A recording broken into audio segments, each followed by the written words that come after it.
Good morning mga cool. Ngayon po ay may dinala po sa atin isa pong Aerox 155 Yamaha. So ang issue natin po dito ay para pong lato-lato po yung tingog ng engine po ng Aerox po natin. Ngayon po ay susubukan po nating paandarin at pakinggan po natin yung tunog ng Aerox. So ito po yung tunog niya. So medyo maingay siya. Ang una-una pong gagawin po natin dito, sisilipin po muna natin yung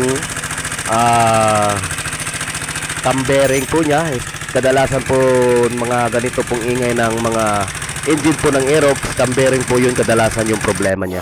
So ngayon po ay bubuksan po natin ito pong cylinder head cover po niya para makita natin yung kung ano pong status po ng cam bearing natin sa loob. So dito binabaklas po natin ito pong pump po niya. Pagkatapos ito pong cylinder head po ng Yamaha Aerox natin. Cylinder head cover po niya yung tinatanggal po natin.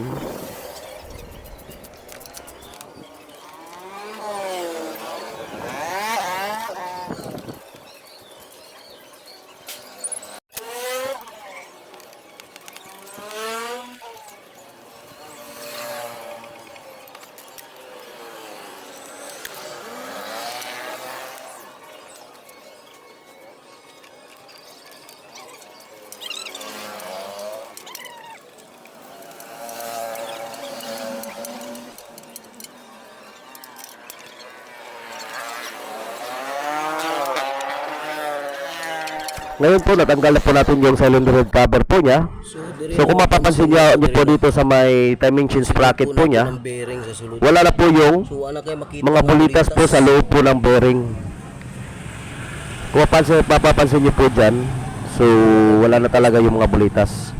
So gagawin natin, tatanggalin po muna natin ito pong timing chain sprocket niya para makita natin yung kabuuhan po ng at dito tinatanggal po natin ito pong throttle body po niya para ma-adjustan po natin yung tensioner spring, tensioner po ng timing chain po natin.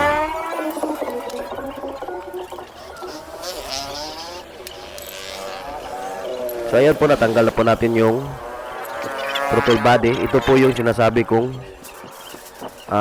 adjust po ng timing chain po natin. So ngayon tinatanggal na po natin ito pong timing chain sprocket. So ayan po, wala na pong bulita sa loob po ng bearing po natin. So ito po yung cam at saka yung nakapalibot sa kanya is yung cam bearing na malaki. So ayan po, dahil wala pong natira na mga bulitas po dito po sa may head po niya banda.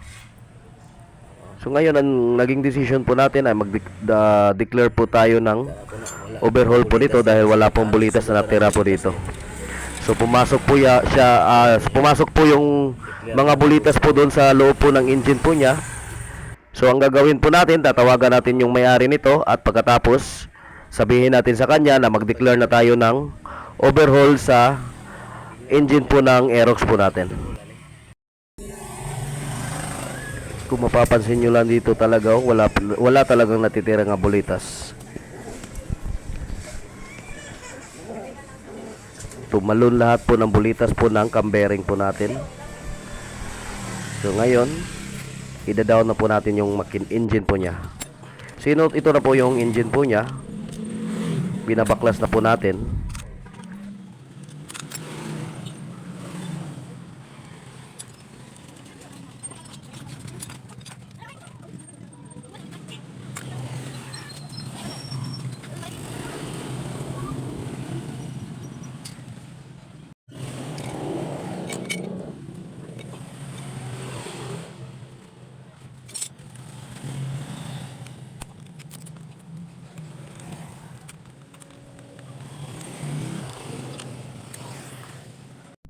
Dito po sa bandang panggilid po niya, nung lagayan po ng timing chain at saka pump po niya.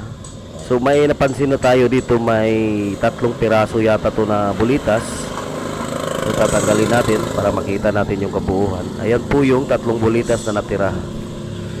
So may mga kulang pa, no? Siguro mga 6 pambulitas. Ito po, tinatanggal po natin ito pong oil pump po niya para makuha po natin yung 3 bulitas po na nakasabit po dito sa oil pump po niya.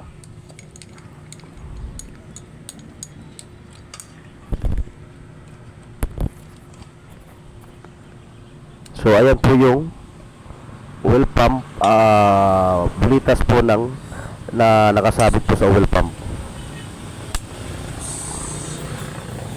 So 4 palat o na piraso.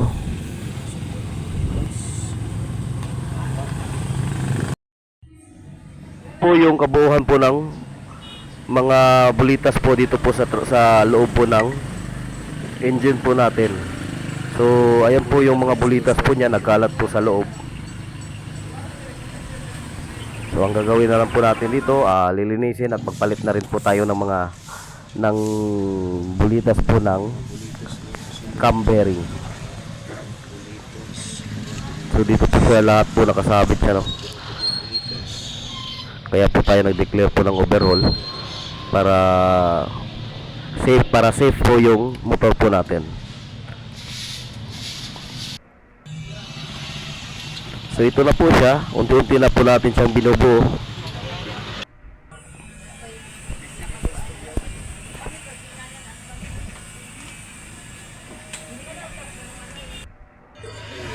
So ito po pala yung cam po natin. At ito naman po yung mga bearing po niya. Ito po yung sa loob yung maliit at saka doon sa bandang sprocket po ay yung malaking bearing. So ito po yung binili po niya na cam bearing. So ngayon ikakabit na po natin ito. So ito na po siya, nakabit na po natin yung cam bearing po natin.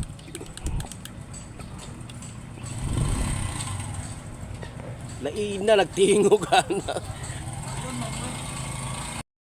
Ito na po yung kabuuan po ng Aerox po natin na in-overhaul po natin, na pinalitan po natin ng cam bearing. So ngayon nabuo na po natin siya at pagkatapos paanda rin po natin ito. Painitin bago natin tawagan yung may-ari na tapos na po yung unit niya. So huwag po natin pong kalimutan po na mag-like and subscribe sa YouTube channel ko para updated din naman po kayo sa mga video pong ina-upload ko, mga cool. So ito na po siya, paanda rin na po natin ito pong Aerox po natin. So ayan, wala na pong tunog ng lato-lato.